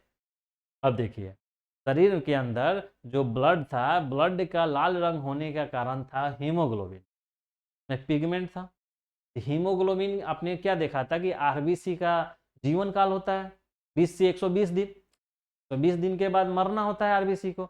जब आरबीसी मरता है तो उसमें उपस्थित हीमोग्लोबिन भी मर जाता है, और जब हीमोग्लोबिन मरता है तो उसी का हानिकारक पदार्थ पिगमेंट जो होता है वो आपका विघटित होता है, और उसी के कारण ये यूरोक्रोम रंजक का निर्माण होता है। इसी कारण ये शरीर का कैसे कोरिलेट है? रक्त का रंग लाल रंग होने के कारण आपका हीमोग्लोबिन, और हीमोग्लोबिन का ही विखंडन होता है, यानी मृत जब लाल आरबीसी जब मर जाता है तो हीमोग्लोबिन के विघटन से ही यूरोक्रोम रंजक बनता है, जिसके कारण मूत्र रंग का होता है। ठीक है, अब देखिए मूत्र का रासायनिक संगठन, इससे आपको ऑब्जेक्टिव का क्वेश्चन मिलेगा, ऑब्जेक्टिव का क्वेश्चन पूछा जा सकता है। रासायनिक संकलन यानी केमिकल कंपोजिशन। देखिए जल, मूत्र जो होता है उसमें जल 95% क्या होता है? 95% भाग तो जल ही होगा। कार्बनिक होगा, कार्बनिक पदार्थ 5%। जब मूत्र है, मूत्र का 95% भाग जल है, 5% बना। 5% में क्या होता है? कार्बनिक पदार्थ भी हो सकता है और अकार्बनिक पदार्थ। देखिए कार्बनिक पदार्थ कौन कौन होते हैं और कार्बनिक पदार्थ कौन कौन? तो कार्बनिक पदार्थ में आएगा यूरिया, यूरिक अम्ल, जबकि अकार्बनिक पदार्थ में आएगा अमोनिया और खनिज। आप बहुत ही ढंग से देखिएगा, आपको ऑब्जेक्टिव में पूछ सकता है। मूत्र से निकलने वाले कार्बनिक पदार्थ हैं चारों ऑप्शन, दो ऑप्शन ही देगा, एक ऑप्शन ही देगा, एक कोई ऑप्शन और देगा। आपको पता होना चाहिए कि यूरिया और यूरिक अम्ल कार्बनिक है, जबकि अकार्बनिक कौन है? अमोनिया और खौर। अन्य पदार्थ रंजक के रूप में पाए जाते हैं। और मूत्र का पीएच मान 6 होता है, आपको याद रखना होगा। मूत्र का पीएच मान क्या होता है? ब्लड का पीएच मान क्या होता है? 7.4। ये 6 किसका होता है? ये रक्त का होता है, ये मूत्र। ठीक है, याद रखिएगा 6 किसका होता है? मूत्र का होता है, जबकि 7.4 आपका रक्त का होता है। नोट, प्रोटीन मेटाबॉलिज्म का उप उत्पाद आपका यूरिया। यूरिया या नाइट्रोजन युक्त पदार्थ जो होता है वो प्रोटीन या एमिनो अम्ल बनते हैं। वहीं वो लिखा हुआ है प्रोटीन मेटाबॉलिज्म का उप उत्पाद। तो आप ये ध्यान रखेंगे केमिकल स्ट्रक्चर क्या है, कभी कुछ देगा। मूत्र का अधिकांश भाग होता है जल, प्रोटीन, कार्बोहाइड्रेट, रंजक, कुछ भी तो याद रखिएगा जल ही। और कार्बनिक और अकार्बनिक पदार्थ 5%। कार्बनिक में यूरिया और यूरिकम, अकार्बनिक में खनिज। और पीएच, मूत्र का पीएच मान कितना होता है? 6।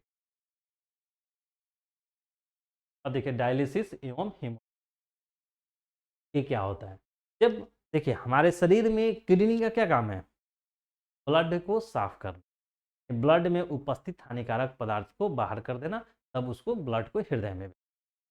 जब हमारा किडनी काम करना प्रॉपर वे में काम करना बंद कर, तो हमारा ब्लड का क्या होगा? सफाई नहीं होगा। जब सफाई नहीं होगा तो ब्लड में हानिकारक पदार्थ रहेगा, हानिकारक पदार्थ होगा तो हमारे नुकसान करेगा, नुकसान करेगा तो जैव प्रक्रम है शरीर का वो बिगड़ जाएगा, और बिगड़ जाएगा तो परेशानी होगी, मृत्यु भी हो जाए। तो हमारे शरीर को प्रॉपर ढंग से यानी व्यवस्थित रूप से संचालन हेतु हमारे ब्लड का साफ होना अति आवश्यक। और इस ब्लड को कौन साफ करेगा? किडनी। और किडनी ही खराब हो जाए, फायदे मान के चलिए किसी कारणवश किडनी किसी का खराब हो जाए, कोई जान के खराब कर ले तो वो अलग बात है। हो सकता है समय के साथ किडनी खराब हो जाता हो, ठीक है, एक लाइफ पीरियड होता है। जैसे वृद्धावस्था में, वृद्धावस्था में कोई व्यक्ति जाता है तो किडनी कमजोर होने लगता है। जब किडनी कमजोर होने लगता है तो क्या होगा, तो व्यक्ति का फिल्टर नहीं होगा ब्लड, तो क्या व्यक्ति की मृत्यु हो जानी चाहिए। की व्यवस्था है, कृत्रिम रूप से हम लोग ब्लड को साफ कर दें, उसी के लिए व्यवस्था है हीमोडायलिसिस के बारे में पढ़ लीजिए। इससे आपको सब्जेक्टिव क्वेश्चन पूछा जाता है कि डायलिसिस डायलिसिस क्या है और ये कैसे, वो इसके तो देखिए, अर्धपारगम्य झिल्ली से विसरण के द्वारा रक्त से उत्सर्जित पदार्थों को पृथक करना डायलिसिस या अपोहन कहलाता है। डायलिसिस क्या कहलाता है, अर्धपारगम्य झिल्ली से विसरण के द्वारा रक्त से उत्सर्जित पदार्थों को पृथक करना डायलिसिस कहलाता है। हमारे रक्त में जो उत्सर्जित पदार्थ है वो आपको बाहर करना, पृथक करना। वो पृथक करने के लिए अर्धपारगम्य झिल्ली होता है और वो विसरण के द्वारा होता है, डिफ्यूजन के द्वारा आपका वो प्रोसेस होता है। रक्त में एकत्रित अपशिष्ट उत्सर्जित पदार्थों को कृत्रिम वेग, चूंकि ये कृत्रिम तरीका है डायलिसिस या हीमोडायलिसिस, तो कृत्रिम वृक्क की सहायता से पृथक करने को हीमोडायलिसिस या रुधिर अपोहन कहते हैं। अब देखिए दोनों में अंतर देख लीजिएगा कि आपका डायलिसिस का डिफिनीशन परिभाषा है और ये आपका हीमोडायलिसिस का है।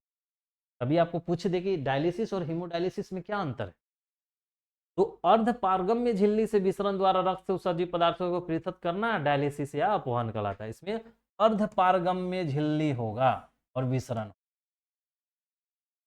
जबकि रक्त में एकत्रित अपशिष्ट उत्सर्जित पदार्थों को कृत्रिम वृक्क, जहां कृत्रिम वृक्क की सहायता से पृथक करने को हेमोडायलिसिस या रुधिर अपोहन कहते हैं। यानी यहाँ पे आपका कृत्रिम वृक्क, यानी हम अलग से बाहरी वातावरण में हमने कृत्रिम वृक्क जैसा संरचना तैयार किया हो तो इस, ठीक है। डायलिसिस क्या हुआ, तो अर्धपारगम्य झिल्ली हो और उससे विसरण द्वारा रक्त से कुछ उत्सर्जित पदार्थ को अलग कर रहे हैं तो हो गया। जबकि कृत्रिम वृक्क की सहायता से रक्त को साफ कर रहे हैं तो डायलिसिस कहते हैं। ये हीमोडायलिसिस है। हमारे शरीर से के बारे में मैं बताता हूँ कैसे वर्क करता है। आप इस फिगर को देख लीजिए, क्या हो रहा है, ब्लड आ रहा है, ब्लड आ रहा है, यानी यहाँ प्रेशर मापक यंत्र लगा हुआ है, फिर पंप लगा हुआ है, यहाँ पे कुछ फिल्टर किया, फिल्टर का डायलाइजर लगा हुआ है, डायलाइजर में लगा हुआ है सेलोफोन की बनी नली है और इसमें दबाव यंत्र का सीरा है, सीरा है, ठीक है। इसके बारे में बता रहे हैं। देखिए हीमोडायलिसिस की क्रियाविधि, यही आपसे क्वेश्चन कि हीमोडायलिसिस क्या है और ये कैसे कार्य करता है, यानी उसकी क्रियाविधि क्या है। ठीक, ये क्रियाविधि कैसे काम करता है इसको आपको 4 लाइन 5 लाइन में लिखना होगा। क्षतिग्रस्त वृक्क किसी कारण से, वो प्राकृतिक कारण हो या कृत्रिम कारण हो, किसी कारणवश हमारा किडनी फेल कर गया, नहीं लिख रहा है कि क्षतिग्रस्त वृक्क के कार्य न करने की स्थिति, वृक्क का कार्य एक अति विकसित मशीन द्वारा कराया जाता है, डायलिसिस मशीन है। वृक्क का कार्य जो करना है उसको वृक्क से ना कराकर एक मशीन द्वारा कराते हैं, उस डायलिसिस मशीन का, यही एक मशीन है, एक मशीन है। देख रहे हैं डायलाइजर लगा हुआ है, यहाँ पे प्रेशर नापने वाला यंत्र लगा हुआ है, यहाँ भी प्रेशर वाला यंत्र, पंप लगा हुआ है, यहाँ से ब्लड साफ हो रहा है। फिर एक एक हाथ, मतलब हाथ के नस धमनी से हम क्या कर रहे हैं, आपको रक्त ले रहे हैं और ये पूरी व्यवस्था में मशीन में जा रहा है, रक्त साफ हो रहा है और फिर एक दूसरे हमारे शरीर को प्रवेश कर, नहीं एक तरफ से शरीर से ब्लड ले रहे हैं और ये कृत्रिम व्यवस्था में साफ कर रहे हैं और फिर वो शरीर के अंदर प्रवेश, नहीं बोल रहा है। इस मशीन को क्या बोलेंगे, डायलिसिस मशीन। यह एक कृत्रिम वृक्क की तरह कार्य करता है, या कृत्रिम वृक्क की तरह जो डायलिसिस मशीन है कृत्रिम वृक्क की तरह कार्य करता है। इस मशीन में एक डायलाइजर टंकी होता है जिसमें डायलाइजेट या डायलिसिस फ्लूइड भरा होता है। इस तरल पदार्थ में सेलोफोन से बनी एक बेलनाकार रचना लटकी रहती है। यह बेलनाकार भाग आंशिक रूप से पारगम्य होता है तथा केवल विलय का ही मिश्रण है, सॉल्यूट का ही मिश्रण है। क्या देखा कि इसी फिगर के बारे में बताया है, इसमें एक डायलाइजर लगा रहता है और ये अर्ध पारगम्य होता है, यानी इसमें से सॉल्यूट को ही जाने देगा और अन्न को रोक देगा।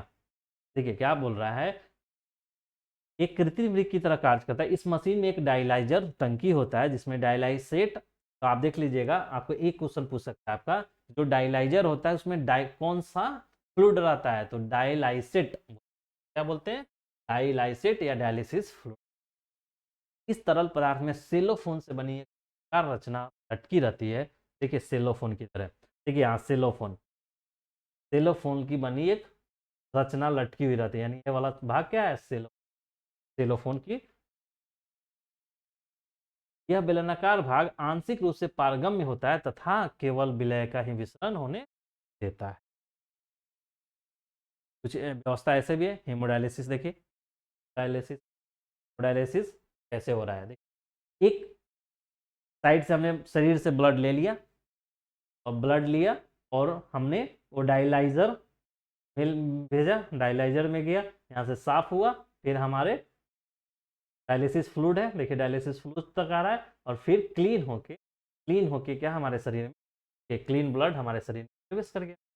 एक जगह से लिए हमने, डायलाइजर मशीन में लाया, साफ किया, और यहाँ डायलिसिस फ्लूइड में आया, साफ हुआ, और फिर ये निकल के यहाँ आपका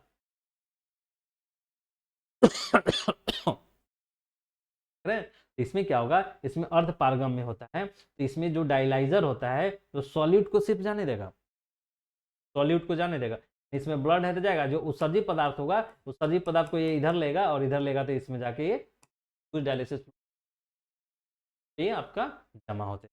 देखना दो टंकी है इस व्यवस्था में ये वाला जो भाग है, ये डायलाइजर वाला भाग है, जो कि इसी का मेन काम है, इसी में होता है, पारगम में झिल्ली जैसा संरचना बना रहता है, तो ब्लड को आगे जाने देता है, जबकि उसमें अशुद्धियां जो रहता है उसको इस साइड से जमा करता है, और ब्लड फ्लो से होते तो साफ होके। इसी तरह के स्ट्रक्चर अलग है, यहाँ भी दो टंकी है, ठीक है। देखिए क्रिया विधि कैसे वर्क करता है। डायलिसिस के समय जब किसी व्यक्ति का किडनी फेल हो गया है, डायलिसिस करेंगे, डायलिसिस मशीन लगाएंगे उसके पास। डायलिसिस के समय रोगी के शरीर का रक्त एक धमनी से, किससे निकालते हैं, धमनी से निकालते हैं, धमनी से निकालकर उसे 0 डिग्री तक ठंडा किया जाता है, 0 डिग्री तक ठंडा किया जाता है, तथा प्रति स्तक यानी कोगुलेंट से चारित कर तरल अवस्था में रखा जाता है। डायलिसिस के समय रोगी के शरीर से रक्त नहीं से निकलता, तो आप याद रखिएगा कहाँ से निकालते हैं, डायलिसिस के समय से 0 डिग्री तक ठंडा किया जाता है। क्यों ठंडा किया जाता है, और उसमें कोगुलेंट मिला देते हैं, क्यों, उपचारित कर तरल अवस्था में रखा जाता है, तो तरल बनाए रखा जाता है। आप जानते हैं कि शरीर बाहर, जैसे ही ब्लड बाहर आएगा तो जमने लगता है, तो तरल अवस्था में बनाया रखता है। अब इस रक्त को एक पंप की सहायता से डायलाइजर में भेजा जाता है। देखिए यहाँ पे ये स्ट्रक्चर के बारे में देखिए, यहाँ हमने धमनी है, धमनी से हमने ब्लड ले लिया, और यहाँ पे एक पंप के माध्यम से यहाँ पे आया, प्रेशर भी मेजर कर लिए, पंप के माध्यम से आपका यहाँ पे देखिए कोगुलेंट मिला दिए हम, अब कोगुलेंट, फिर यहाँ पे प्रेशर दिया हम, डायलाइजर में ले, देख रहे हैं क्या, जैसे धमनी से हमने ब्लड को ले लिया, प्रेशर मेजरमेंट यंत्र लगा, प्रेशर माप लिया हमने, क्या प्रेशर है, फिर हमने पंप किया, पंप के यहाँ पे हमने कोगुलेंट मिला दिया, और इसको डायलाइजर मशीन में देखिए डायलाइजर में भेजा जाता है, जहां रक्त से नाइट्रोजनी अपशिष्ट विस्तृत होकर डायलिसिस फ्लूइड में चला जाता है। शुद्धि किए गए रक्त को शरीर के तापक्रम में लाया जाता है, तथा पंप की मदद से एक सीरा के द्वारा रोग दिया जाता है। रक्त के शुद्धि यह प्रक्रिया क्रिया विधि पूछ 4-5 डायलिसिस के समय रोगी के अंदर शरीर का ये रक्त इसे धमनी से निकालकर 0 डिग्री सेंटीग्रेड ठंडा किया जाता है, कोगुलेंट मिला के उसके तरल अवस्था में रखा जाता है। अब इस रक्त को एक पंप की सहायता से डायलाइजर में भेजा, रक्त से कारक अपशिष्ट डायलिसिस फ्लूइड में चला, शुद्ध किए गए रक्त को तापक्रम पे लाकर शरीर में सीरा के माध्यम, वेन के माध्यम से लिस्ट करा दिया जाता है। ये वाला फिगर को आप ध्यान देखिए। जैसे एक बार और ढंग से समझ लीजिए इस फिगर को, इस फिगर को समझ लीजिएगा तो इसी यही फिगर बनाना आपके लिए ज़्यादा, इसमें कोई ज़्यादा टफ भी नहीं है, इजी वे में आप बना सकते हैं ड्रॉ करके। इसको एक ऐसे एक बॉक्स बना, फिर ऐसे लाइए यहाँ पे एक बॉक्स टाइप। तो देखिए क्या होगा कि शरीर के धमनी से, किससे रख लिया, शरीर के धमनी से रक्त लिया और आपका प्रेशर मेजरमेंट यंत्र है, पंप किया, यहाँ पे कोगुलेंट मिला दिया, डायलाइजर मिला दिया। डायलाइजर में जैसे ही ला दिए यहाँ पे छनेगा, छनेगा आपका, छनने के बाद फ्लूइड जो होगा आपका फ्लूइड में चला जाएगा। जो जो फ्लूइड वाला चीज़ें लिखा हुआ है वो देखिए यहाँ पे है, ये आपका डायलिसिस फ्लूइड में चला जाता है। जबकि डायलिसिस फ्लूइड में जो होता है आपका शुद्ध रक्त निकल के आपका चला।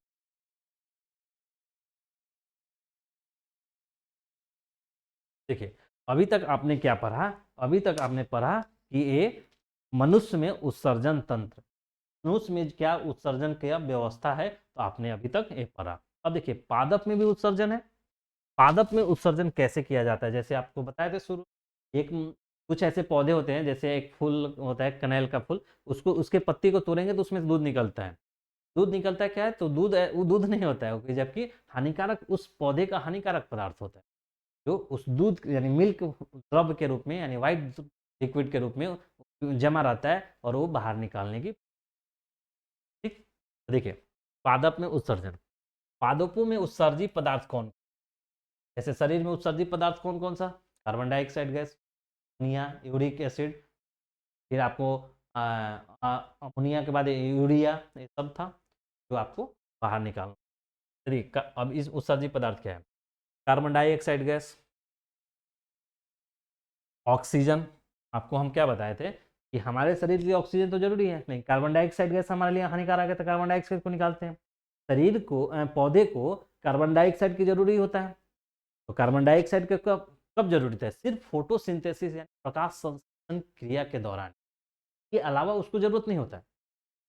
वो वही बोल रहा है कि कार्बन डाइ अगर उसके अंदर कार्बन डाइऑक्साइड ज्यादा, जैसे आपको बताया गया होगा कि पेड़ के नीचे रात्रि के समय नहीं सोए, क्यों, क्योंकि रात्रि के समय प्रकाश संश्लेषण का वो वाला पार्ट नहीं होता है जिसमें कार्बन डाइऑक्साइड गैस का जरूरी हो और ऑक्सीजन निकाले। क्यों, इसलिए बोला जाता है कि रात के समय कार्बन डाइऑक्साइड गैस निकालता है पौधा।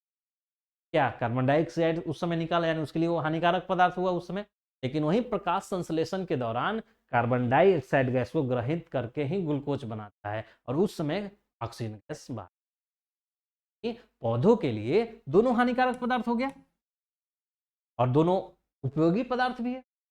प्रकाश संश्लेषण के दौरान कार्बन डाइऑक्साइड उपयोगी है, रात्रि के दौरान कार्बन डाइऑक्साइड गैस बाहर निकलता है। प्रकाश संश्लेषण के दौरान ऑक्सीजन नहीं चाहिए उसको, ऑक्सीजन उसका प्रोडक्ट बन के बाहर निकलता है। जल वाष्प, शरीर के पौधे के शरीर के अंदर अत्यधिक जल है तो उसको भी बाहर निकालना है। लवण, उसके बाद ये तीनों को चारों को याद रखिए आप, मेजर इंपॉर्टेंट है, ये तो आपका बेसिक है, कार्बन डाइऑक्साइड, ऑक्सीजन, जल वाष्प, लवण। रेजिन, टेनिन, लैटेक्स और गोंद, ये पौधों के शरीर में यानी पौधों में ये आपका उत्सर्जित प्रमुख उत्सर्जित पदार्थ होते हैं। रेजिन, टेनिन, लैटेक्स, गोंद के रूप में वो अपना उत्सर्जित यानी हानिकारक पदार्थ को शरीर से बाहर निकाल। ठीक है, the excretion plant light leaf, देखिए जैसे वाला पार्ट जो बोल पीला कलर का कुछ दूध जैसा निकल, व्हाइट लिक्विड वैसे देखिए जंतुओं की तुलना में पौधों में उत्सर्जन के लिए विशिष्ट अंग नहीं होता है। हमारे मनुष्य के अंदर उत्सर्जन के लिए क्या उत्सर्जित अंग है, ब्रिक है, ब्रिक की संरचना है नेफ्रॉन से बना हुआ रहता है, त्वचा भी है, यकृत भी है, फेफड़ा भी है, ये सब उत्सर्जित अंग है। और ब्रिक का तो पूरा उत्सर्जित तंत्र ही बनाता है कि जंतुओं की तरह पौधों में कोई विशिष्ट अंग नहीं होता है उत्सर्जन के, अतः पौधे उत्सर्जन के लिए विभिन्न तरीके हैं, के लिए कोई निश्चित स्थान ना हो, निश्चित तरीका ना हो, विभिन्न तरीका स्वतंत्र है किसी भी तरीका से बाहर निकालने का, के अंदर वैसा व्यवस्था ही नहीं है। मेरे शरीर के अंदर यानी मनुष्य के शरीर के अंदर उत्सर्जित तंत्र बना हुआ है कि हाँ जो भी ब्लड का साफ होगा वृक करेगा, और वृक ब्लड को साफ करके साफ ब्लड को शरीर में रखेगा और अशुद्ध पदार्थ को बाहर बाहर निकाल देगा। त्वचा का काम है पसीना के द्वारा कुछ अशुद्धि को बाहर निकालता। फेफड़ा का काम है कार्बन डाइऑक्साइड गैस को बाहर निकालना। सब व्यवस्थित अंग है। पौधों में व्यवस्थित अंग नहीं। तीन तरीके अपनाते हैं, जैसे कार्बन डाइऑक्साइड एवं ऑक्सीजन गैस विसरण द्वारा पत्तियों के रंध्रों तथा अन्य भागों में अवस्थित वातरंध्रों के उत्सर्जित कर देते हैं।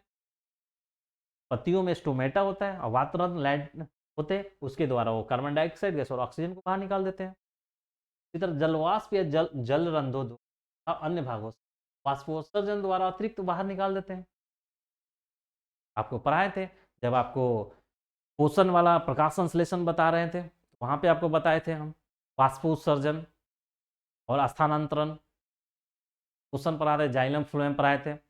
वाष्पोत्सर्जन में क्या होता है, अधिक जल हमेशा वाष्पोत्सर्जन दबाव के खिंचाव के कारण वो हमेशा जल जड़ से ऊपर की तरफ चलता है और पत्तियों से वो बाहर निकलते रहता है। बोला जलवाष्प या जल द्वारा वाष्पोत्सर्जन द्वारा जल बाहर निकाल दिए जाते। पौधे जो हैं अपशिष्ट पदार्थ को अपने पत्तियों छाल में संचित करते हैं, अतः उनके गिरने या बिलगाव से उसका पदार्थ बाहर निकल। एक देखिए तीसरा पॉइंट है। 2 पॉइंट कौन कौन सा है समझने की कोशिश। पहला है कार्बन डाइऑक्साइड ऑक्सीजन पत्तों के रंध्रों द्वारा निकल जाते हैं। जल वाष्पोत्सर्जन द्वारा बाहर निकाल देते हैं। तीसरा में है कि कुछ अशुद्धियों को पत्तियों छालों में संचित यानी जमा करके रखते, अतः उनके गिरने यानी पत्ती में जमा कर दिए, पत्ती गिर गया, बात खत्म।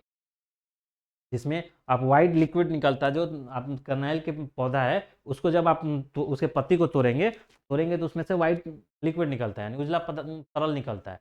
उजला तरल क्या है, उसका अशुद्धि है, और उसने अपने अशुद्धि को आपका पौधों के पत्तियों में जमा किया। जैसे ही वो पत्ती पेड़ से गिर जाएगा बाहर, ठीक, तो वो तरीका पौधों अपनाते हैं। विभिन्न तरीकों में तरीका अपनाते हैं। टैनिन वृक्षों के छाल में, जैसे वृक्ष जो है छाल, टैनिन को कहाँ रखते हैं, छाल में जमा कर देते हैं। रेजिन एंड गोंद को पुराने जाइलम में संचित रहते हैं, अतः इनके बिलगाव से अपशिष्ट पदार्थ बाहर निकल जाते हैं। क्या देखा कि टैनिन जो है, आपसे एक क्वेश्चन पूछ देगा, इसलिए बहुत इंपॉर्टेंट है। टैनिन कहाँ रहता है, वृक्षों के छाल में। छाल में आपका टैनिन रहा। रेजिन और गोंद क्या होता है, पुराने जाइलम में। आपको पूछ देगा रेजिन और गोंद पौधे के किस भाग द्वारा बाहर निकलते हैं, तो पुराने जाइलम, अतः इनके बिलगाव से अपशिष्ट बाहर आते हैं। देखिए देख रहे हैं, इसका छाल में छाल को छील दिया जा रहा है, तो इसमें से वाइट निकल रहा है, वाइट लिक्विड यानी तरल पदार्थ निकल रहा है, तो तरल निकल रहा है टैनिन होगा। उसी तरह किसी का पत्ता में निकलता है, किसी का पत्ता को तोड़ेंगे तो निकलेगा, तो इस तरह से। पांचवा देखिए, जलीय पौधे उत्सर्जित पदार्थों को विसरण द्वारा सीधा जल में ही, कुछ जलीय पौधे हैं जो अपने अशुद्ध पदार्थों को जल में ही विसरण द्वारा बाहर निकालते हैं। स्थलीय पौधे कुछ उत्सर्जित पदार्थों को मृदा में निष्कासित कर देते हैं। कुछ ऐसे पौधे हैं जो अपने शरीर के अंदर उत्सर्जित पदार्थ को मृदा में उत्सर्जित कर देते हैं। कुछ उत्सर्जित पदार्थ फल फूल बीजों द्वारा भी उत्सर्जित हैं। ठीक है,